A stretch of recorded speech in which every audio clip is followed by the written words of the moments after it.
ये आगे क्योंकि इंडिया आता है और आगे जाके सड़क ख़त्म हो जाएगी। सूरज की पहली किरण इस मुकाम पर पड़ती है। सरकार की ये करामत है कि यहाँ पर टरबाइंस मौजूद हैं जो बग़ैर ईंधन और बग़ैर इंजन के चलती हैं। इस शेर पर बाबा जी बड़ा भाई जो है वो सवारी किया करते थे। PST पाकिस्तान स्टैंडर्ड टाइम जो है वो यहाँ से शुरू होता है जिस जगह पर मैं मौजूद हूँ। आगे जम्मू का इलाका, जम्मू कश्मीर का इलाका शुरू हो जाता है जहाँ मैं आपको लेके जा रहा हूँ।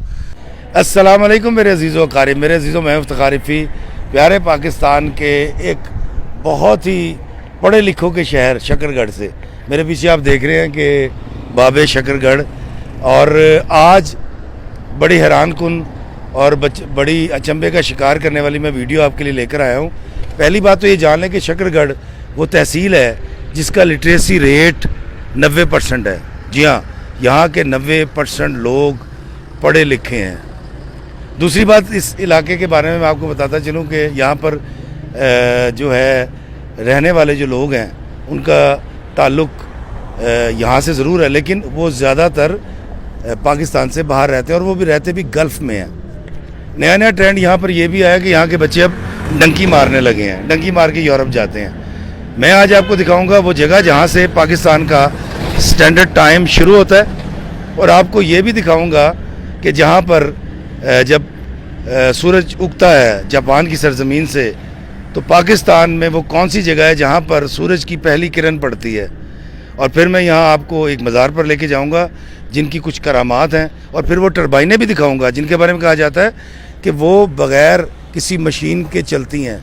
जी हाँ, है ना हैरान कुन बात।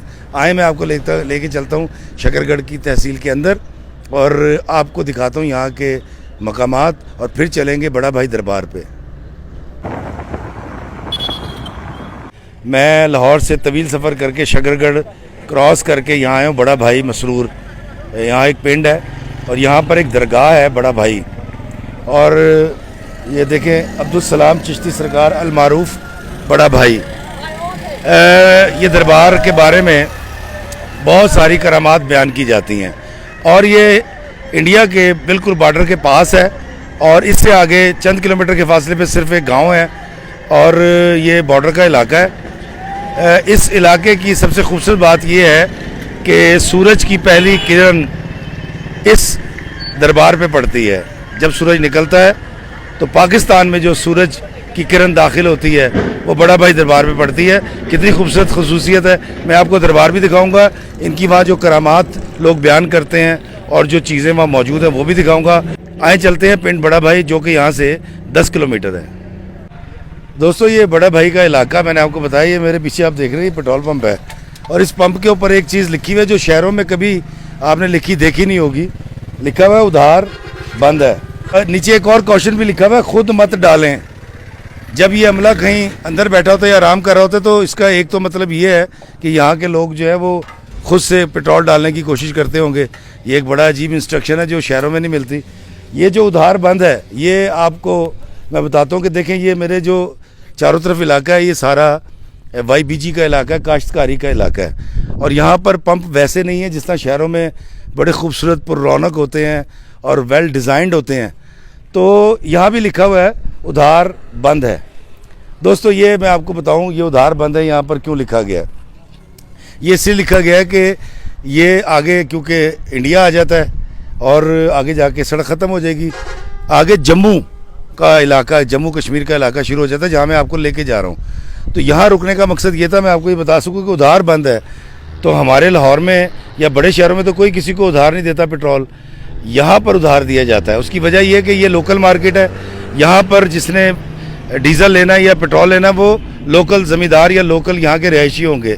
अब ज़मींदार करता ये है कि पेट्रोल पंप के मालिक से उधार डीज़ल ले लेता है, सारे साल लेता रहता है। जब उसकी फसल पकती है और कटाई होती है, उसको पेमेंट आती है, तो वो जो है पंप मालिक को पेमेंट कर देता है। तो यहाँ पर ये पेट्रोल पंपों पे उधार होता है, लेकिन चूंकि इस पेट्रोल पंप के मालिक ने उधार बंद कर दिया है तो उन्होंने लिख के लगा दिया कि उधार बंद है। हज़रत ख्वाजा अब्दुल सलाम चिश्ती अल मारूफ बड़ा भाई रहमतुल्लाह अलैह, आपका शुमार हिंदुस्तान के उन इब्तदाई बुजुर्गान दीन में होता है जिनकी वजह से इस खित्ता में इस्लाम फैला, मगर आपकी पैदाइश बारे इबहाम है। एक रिवायत के मुताबिक आप हज़रत अली हजवेरी रहमतुल्लाह अलैह के करीबी रिश्तेदार थे और हज़रत दाता सरकार के दौर में मौजूद थे, जबकि एक तारीख के मुताबिक आप हज़रत निज़ामुद्दीन औलिया के खलीफा थे। देवराय डोगर राजा के ज़माने में गनिया सिंह इस इलाके का हुक्मरान था। गनिया सिंह बड़ा भाई सरकार की शोहरत और बढ़ती हुई मकबूलियत से खाइफ हुआ तो पहले राजा गनिया सिंह ने आपको जहर दिया, जो कि बेअसर हुआ। फिर जंगल के बीचों बीच एक कदीम कुएं में आपको फिकवा दिया, जहाँ पर हज़ारों सांप रहते थे। इससे पहले कि कोई सांप आपको डसता, एक शेर नमूदार हुआ और आपके पैर चाटने लगा। आपने उस शेर की सवारी फरमाई और एक बहुत बड़े सांप का चाबुक बना लिया। शेर जस्त लगाकर कुएं से बाहर आ गया और आप राजा के दरबार में पहुंच गए। राजा आपको जिंदा सलामत देखकर बेख्तियार पुकार उठा, महाराज तुसी वड्डे हो, महाराज तुसी वड्डे हो ते मैं छोटा, आप मेरे बड़े भाई हैं। तब से आपका नाम बड़ा भाई पुकारा जाने लगा। इसी निस्बत से मसरूर गांव को बड़ा भाई गांव पुकारा जाता है। ये वो तमाम तारीख़ है जो बयान की जाती है और लिखारियों ने किताबों में लिखी है। बड़ा भाई की ज़िंदगी करामात से भरी पड़ी है और करामत उसे कहते हैं जो अकल से मावरा हो। मेरी हर वीडियो में लोगों की बयान करदा तारीख़ और रिवायतें होती हैं, या वो बातें और करामात जो वहाँ के लोग बयान करते हैं। इन सब में मेरी ज़ाती राय शामिल नहीं होती और अपने सारे वीडियोस में नेक नियति और इल्म के फैलाव के लिए बनाता हूँ ताकि जागृति पैदा हो। यहाँ पर बच्चों के लिए और आने वाले ज़ायरीन के लिए ख़रीदारी की दुकानें भी, और ये इस दरबार के बाहर आप ये देख रहे हैं, ये 9 गज़ की कब्र है। जी हाँ, बाबा 9 गज़ा इनका नाम है। भाई मसरूर इसलिए लिखा हुआ है कि ये इलाके का नाम है, और बड़ा भाई मसरूर। तो ये 9 गज़ का दरबार है, आप देख रहे हैं यहाँ पर मौजूद है। मैं मौजूद हूँ दरबार ख्वाजा अब्दुल सलाम और अल मारूफ बड़ा भाई के दरबार पर, और मैं लाहौर से यहाँ तक सफ़र करके आया हूँ और मैं आपको अंदर ले जाकर बताऊँगा कि इनकी क्या क्या करामात हैं और यहाँ मेरा आने का मकसद क्या है। एक चीज़ मैंने आपको बताई कि PST पाकिस्तान स्टैंडर्ड टाइम जो है वो यहाँ से शुरू होता है, जिस जगह पर मैं मौजूद हूँ, और ये मेरे बिल्कुल पास में ही इंडिया का बॉर्डर भी लगता है और पाकिस्तान का ये आखिरी मकाम है, इतना ऊंचा मकाम और एक गांव। और दूसरी बात ये है कि इस दूर दराज इलाके में लोकल ट्रांसपोर्ट भी चलती है, और चूँकि ये बॉर्डर के करीब है तो इसलिए इस दरबार के बारे में लोग इतना ज़्यादा नहीं जानते। तो मैं आपको लेकर आया हूँ यहाँ दरबार में बड़ा भाई के, और हम अंदर चलते हैं और मैं आपको दिखाता हूँ कि अंदर इस हवाले से क्या क्या चीज़ें हैं। जदीद और कदीम तर्ज़ तामीर का ये मज़ार मुसीबत के मारों का बहुत बड़ा सहारा है। मज़ार पर चिराग जलाना, सजदा ताज़ीमी करना और नहायत अक़ीदत और यकीन के साथ मन्नतें मानना इस खित्ते की सैकड़ों साल पुरानी रिवायत है, जो आज भी जारी है और जाने कब तक रवा रखी जाएगी। इस मज़ार पर हर वक्त अक़ीदतमंदों का रश रहता है। दोस्तों, मैं बड़ा भाई दरबार पर मौजूद हूँ और मेरे पीछे वो दूर जो आखिरी गांव नज़र आ रहा है, अगर हम इसको क्लोज करके वो दिखा सकें, आखिरी गांव, ये वो जगह है जो, एक तो ये कि ये पाकिस्तान का एक आखिरी गांव है। दूसरी बात ये है कि पाकिस्तान स्टैंडर्ड टाइम PST, जिस तरह मैं आपको जब UK लेकर गया था, लंदन में ग्रीनविच मीन टाइम है, पूरी दुनिया का वक्त वहाँ से शुरू होता है। मैंने उस लकीर पर खड़े होकर आपको दिखाया भी था कि मेरे दाएं जानिब एशिया है और बाएं जानिब जो है यूरोप है। मैं उसके शॉर्ट्स भी इसमें लगा दूंगा। ईस्ट और वेस्ट, और ये दुनिया का सेंटर जहाँ से दुनिया का वक्त शुरू होता है, और मुझे बड़ा अजीब सा फील हो रहा है कि इस तरफ जाएं तो ईस्ट है, इस तरफ जाएं तो वेस्ट है, और इंचेस क्या सूत्र के हिसाब से, एक डिग्री के हिसाब से घंटों का फ़र्क दुनिया में पड़ता रहता है। और इसलिए पाकिस्तान इस तरफ है तो 5 घंटे का फ़र्क है, GMT +5, और अगर उसी डिग्री में इस तरफ चले जाएंगे तो GMT -5 हो जाएगा। तो ये वो जगह है दुनिया का सेंटर और सेंटर ऑफ द यूनिवर्स। पूरी दुनिया का वक्त वहाँ से शुरू होता है, लेकिन पाकिस्तान में जो स्टैंडर्ड टाइम है, पाकिस्तान स्टैंडर्ड टाइम, वो यहाँ से शुरू होता है। और कहा यह जाता है कि वो दूर, मैं शायद वहाँ जा नहीं सकूँगा उस गांव में, उस गांव से पाकिस्तान स्टैंडर्ड टाइम लिया जाता है। आप ये भी कह सकते हैं कि ये वो मकाम है, ये वो डिस्ट्रिक्ट है, ये वो तहसील है जहाँ से पाकिस्तान स्टैंडर्ड टाइम शुरू होता है। और मैं दूसरी बात आपको बताता हूँ कि बहुत दूर जो आपको इस तरफ आबादी नज़र आ रही है बहुत दूर, ये हिंदुस्तान है। और फिर इस तरफ मकबूजा कश्मीर है। अगर आप इस तरफ देखें, और यहाँ के मुकामी लोगों ने मुझे बताया कि जब यहाँ पर मतला साफ़ हो, मौसम साफ़ हो, तो इनको मकबूजा कश्मीर की, जिसको हम जम्मू कश्मीर कहते हैं, उसकी पहाड़ियाँ भी नज़र आती हैं। इस दरबार पे मैं आपको लेकर आया, मैंने यहाँ पर मौजूद चीज़ें आपको दिखाई। और दोस्तों यही वो तहसील है जिसका लिटरेसी रेट जो है वो 90% है। जी हाँ, मैं आपको बताता हूँ, शकरगढ़ की ये वो तहसील है जिसका लिटरेसी रेट 90% है। और यहाँ के लोग ज़्यादातर गल्फ़ में हैं, Saudi Arab, Dubai, Oman, Qatar, Muscat, Europe में बहुत कम जाते हैं। और पीछे एक बड़ी खूबसूरत मस्जिद भी है यहाँ पर दरबार में, और ये बहुत पहले की पुरानी मस्जिद है। और इस तरफ आप अगर देखें तो ये सारे फील्ड्स हैं मेरे पीछे। अभी आप धान की कटाई हुई है, चावलों की कटाई हुई है, और मैं अब आपको दरबार भी दिखाता हूँ। दोस्तों, मैं जिस दरबार पर मौजूद हूँ, ये वो पाकिस्तान का ऊंचा मकाम है कि जब सूरज जापान की सरजमीन से उगता है तो पाकिस्तान में जहाँ सूरज की पहली किरण पड़ती है वो ये जगह है। जब सूरज निकलता है तो सूरज की पहली किरण इस मुकाम पर पड़ती है। मैंने हमेशा आपको वो इन्फॉर्मेशन दी है, मैं कोशिश करता हूँ कि जो आप ना जानते हो और आपके इल्म में इजाफा भी कर सके। तो ये दरबार उस ऊंची जगह पर मौजूद है, पाकिस्तान में उस जगह पर मौजूद है जहाँ पर सूरज उगने के बाद सूरज की पहली किरण इस दरबार पर पड़ती है। दोस्तों, मेरे पास 2 मोबाइल हैं, और ये देखें, एक में 149 है, 1:49 है, और एक में 1:19 है। जी, आधे घंटे का फ़र्क है। मैंने आपको 2 मोबाइल दिखाया, और ये वो मकाम है जहाँ पर आपका मोबाइल आधे घंटे आगे पीछे इसलिए हो जाता है कि बिल्कुल इंडिया साथ में है। तो जो लोग यहाँ आ चुके हैं, जिस तरह मैं आ चुका हूँ, मेरा मोबाइल में इस वक्त 1:15 हुआ है, लेकिन जब हम आए थे तो उस वक्त आधे घंटे का फ़र्क था, क्योंकि हिंदुस्तान में आधे घंटे पीछे हैं वो, और हम आधे घंटे आगे हैं।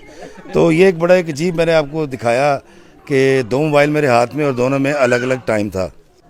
ये देखें, 1:50, और साथ वाले मोबाइल में एट द सेम टाइम 1:20, यानी कि आधे घंटे का फ़र्क है। तो मैंने आपको बताया था कि पाकिस्तान का स्टैंडर्ड टाइम इस जगह से शुरू होता है। तो जब हम यहाँ आते हैं तो आधे घंटे घड़ी आगे होती है, जब यहाँ कुछ देर स्टे कर लेते हैं इस दरबार पे तो आधे घंटे घड़ी पीछे हो जाती है ना चंबे की बात। दोस्तों, ये देखें कि एक ही मोबाइल पर 2 वक्त, एक न्यू दिल्ली का और एक पाकिस्तान का आ रहा है, और दोनों का अलग अलग टाइम है आधे घंटे के फ़र्क के साथ। दोस्तों, इस दरबार के हवाले से बहुत सारी करामात बयान की जाती हैं। एक ये है कि ये वो दरबार है जहाँ पर शेर और बकरी एक घाट से पानी पीते थे। ये जो कब्र है ये शेर की बनाई गई है। इस शेर पर बाबा जी बड़ा भाई जो है वो सवारी किया करते थे, और इस शेर को मना था, ये किसी जंगली जानवर का शिकार नहीं कर सकता था। और मेरे पीछे अगर आप देखें कि यहाँ पर ये कब्र है, इस कब्र के बारे में कहा जाता है कि ये एक भैंस की कब्र है। ये भैंस ज़ख्मी हो गई थी, तो ये शेर इस भैंस को घसीट कर यहाँ दरबार पर लेकर आया था, और फिर इसकी यहाँ पर इलाज किया गया, और फिर ये ठीक हो गई थी। और इस दरबार के हवाले से एक और बात बहुत मशहूर है, और वो ये है कि पाकिस्तान में जब भी कोई नया फल आता है तो इन जंगलों से, मेरे जो पीछे जंगल मैंने आपको दिखाए थे, यहाँ से एक बंदर आता है और वो फल इस दरबार पर लेकर आता है। पहले वो फल इस दरबार पर आता है और उसके बाद पूरे पाकिस्तान में सप्लाई किया जाता है और लोग खाते हैं, लेकिन पकने के बाद सबसे पहले वो फल यहाँ पर आता है। और अब मैं आपको दिखाऊंगा वो टरबाइनें जो बग़ैर किसी इंजन और ईंधन के चलती हैं, और उसके बारे में भी कहा जाता है कि बाबा जी की करामत है।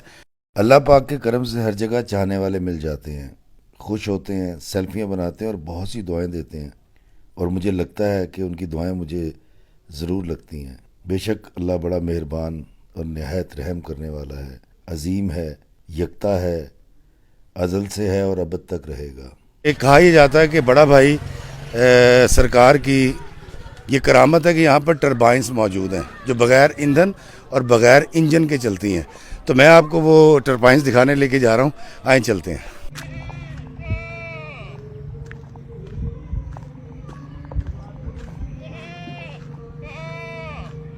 दोस्तों, लाहौर में गोए की पाथियाँ लगाई जाती हैं, लेकिन यहाँ पर गोए को ऐसे एक डला बनाकर सुखाया जाता है। ये इस इलाके की एक अजीब सी रिवायत है।